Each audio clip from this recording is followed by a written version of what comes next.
Good morning to all of you. Let we start our maths online classes for class 4th.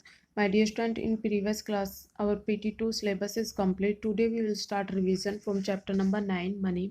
Students, हमारी Indian currency rupees और पैसे दोनों में होती है और रुपीज़ और पैसे को जब हम एक साथ लिखते हैं तो बीच में हम डेसिमल पॉइंट का यूज़ करते हैं। डेसिमल पॉइंट के राइट हैंड साइड के नंबर पैसे को डिनोट करते हैं और लेफ्ट हैंड साइड के नंबर रुपीज़ को डिनोट करते हैं। स्टूडेंट, पैसे को कभी भी सिंगल डिजिट में राइट नहीं किया जाता, इसको हमेशा 2 डिजिट्स में राइट करते हैं। अगर 1 से लेके 9 पैसे तक के नंबर्स है तो उनको हम कैसे राइट करेंगे? 0 1 पैसे, 0 2 पैसे, ऐसे 9 तक इनको 0 9 पैसे ऐसे राइट करेंगे। स्टूडेंट्स, उसके लेफ्ट हैंड साइड में 0 लगाकर फिर राइट करेंगे। स्टूडेंट्स, रुपीज़ और पैसे में क्या रिलेशन है? 1 रुपीज़ इक्वल होता है 100 पैसे के। I think you understand. Now start our exercise 9.1. Question number first. Write the following amounts in figure. Students, इसमें amounts given है, इसको figures में write करना है. Part A 16 रुपीज़ 2 पैसे. रुपीज़ के आगे क्या लिखा हुआ है स्टूडेंट? 16. हम यहाँ write करेंगे 16. Now point पैसे के आगे है 2. तो पैसे को कभी भी सिंगल डिजिट में राइट नहीं करते. 2 को हम कैसे राइट करेंगे? 0 2 पैसे. नेक्स्ट इज 82 रुपीज़ 4 पैसे. रुपीज़ के आगे है 82. नाउ पॉइंट पैसे के साथ लिखा हुआ है 4, 0 4 पैसे. नेक्स्ट इज 90 पैसे. स्टूडेंट्स, यहाँ रुपीज़ हमें गिवन नहीं है तो रुपीज़ क्या लिखेंगे हम? 0. नाउ पॉइंट 90 पैसे. स्टूडेंट्स, जब हम रुपीज़ और पैसे को एक साथ लिखते हैं तो लास्ट में उसके पीछे राइट करते हैं रुपीज़. नाउ 108 रुपीज़ 45 पैसे. रुपीज़ के आगे क्या है? 108. 108 रुपीज़ 9.45 पैसे. अब इन दोनों को एक साथ लिखा है रुपीज़ और पैसे के, तो इसके पीछे क्या लिखेंगे? Rupees. I think students you understand. Now we do next question. Question number second. Write the following amounts in words. Student, question number second में हमें जो अमाउंट गिवन है उसको इन वर्ड्स में राइट करना है. Now part A 49 rupees. Inverse में कैसे लिखेंगे? 40 FORTY 40 NINE rupees RUPEES rupees. Students, इसमें पैसे नहीं है इसलिए हमने पैसे को राइट नहीं किया. Next is 30.50 rupees. इनवर्स में क्या होगा? 30 THIRTY 30 रुपीज़ 50 FIFTY 50 पैसे. Next is 314.13 rupees. इनवर्स में 314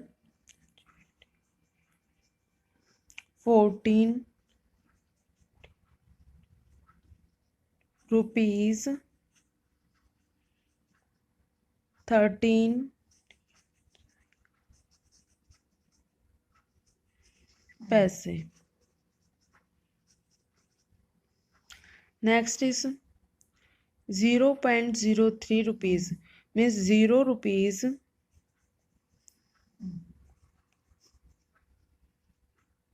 3 पैसे.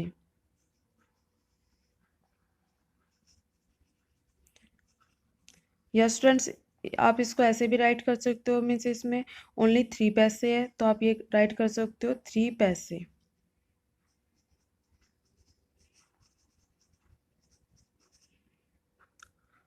I think students you understand.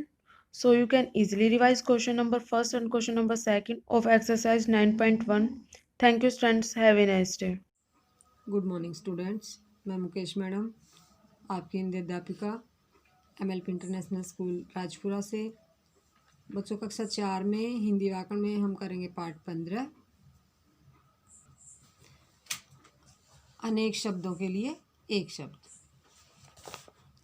अनेक शब्दों के स्थान पर एक शब्द का प्रयोग भाषा को सहज, सुंदर, संक्षिप्त और प्रभावपूर्ण बनाता है.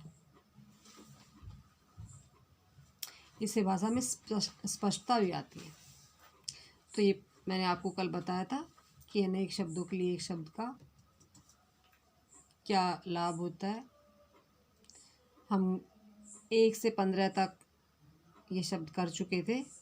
आज हम इस वीडियो में आगे करने वाले हैं। तो हमारे पास अगला अनेक शब्द हमारे पास क्या है? जो सेना में काम करे। जो सेना में काम करे उसके लिए हम एक शब्द कह सकते हैं सैनिक। इसके बाद आता है जो अपने देश का हो। इस शब्द समूह के लिए हम एक शब्द क्या कह सकते हैं? स्वदेशी। जो अपने देश का हो उसको एक शब्द में हम कह सकते हैं स्वदेशी। आगे हमारे पास शब्द समूह है जो प्रतिदिन होता हो। जो प्रतिदिन होता हो उसको हम एक शब्द में कह सकते हैं दैनिक।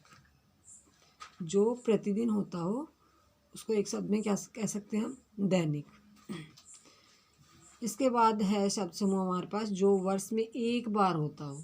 जो वर्ष में एक बार होता हो इसके लिए हम एक शब्द क्या कह सकते हैं? वार्षिक। आगे हमारे पास शब्द समूह है इतिहास से संबंध रखने वाला। इतिहास से संबंध रखने वाला, इसको एक शब्द में हम कहेंगे ऐतिहासिक। क्या कह सकते हैं इसे? ऐतिहासिक। आगे है समाज से संबंध रखने वाला, इसको हम एक शब्द में कह सकते हैं सामाजिक। अच्छे आचरण वाला, इसके लिए एक शब्द होगा सदाचारी। इसके बाद है जो लोहे का काम करे, उसको एक शब्द में हम कह सकते हैं लुहार। जो सोने का काम करे उसको एक शब्द में हम कह सकते हैं सुनार। जिसमें बहुत खतरा हो उसको एक शब्द में हम कह सकते हैं खतरनाक। जो चित्र बनाता हो उसको हम कह सकते हैं चित्रकार। जो सप्ताह में एक बार हो उसके लिए एक शब्द होगा साप्ताहिक। जो महीने में एक बार हो उसके लिए एक शब्द होगा मासिक। मंच जिस पर नाटक खेला जाता है उसको एक शब्द में हम कह सकते हैं रंगमंच। जो बच्चों को पढ़ाता हो उसको एक शब्द में हम कह सकते हैं अध्यापक। तो बच्चों ये मैंने कराया आपको 15 से लेकर 30 तक शब्द समूह के लिए एक शब्द। ये आपको अपनी नोटबुक में सुंदर राइटिंग में लिखने हैं और याद करने हैं। तो बच्चों कल फिर मिलते हैं, तब तक के लिए धन्यवाद। Good morning students. Today I will start your SST class online. Dear students, for class 4th, today's our topic is chapter number 12. Dear students, in our previous video we do this chapter question answer, question number 1st, 2nd and 3rd. I hope you understand and learn and write completely. Today we will do this chapter remaining questions. So let's start. Our question number 4th is name the industries which come under cottage industries.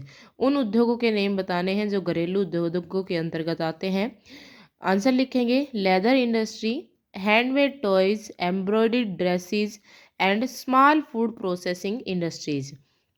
Leather industries LEATHER leather, INDUSTRY industry यानी कि TRY sorry, जो हमारी चमड़ा उद्योग है वो भी cottage industry के अंतर्गत आते हैं। Handmade toys HANDMADE handmade TOYES toys. Embroidered dresses EMBROIDERED embroidered dresses DRESSES dresses. And small food processing industries SMALL small FOOD food PROCESSING processing industries INDUSTRIES industries etcetera.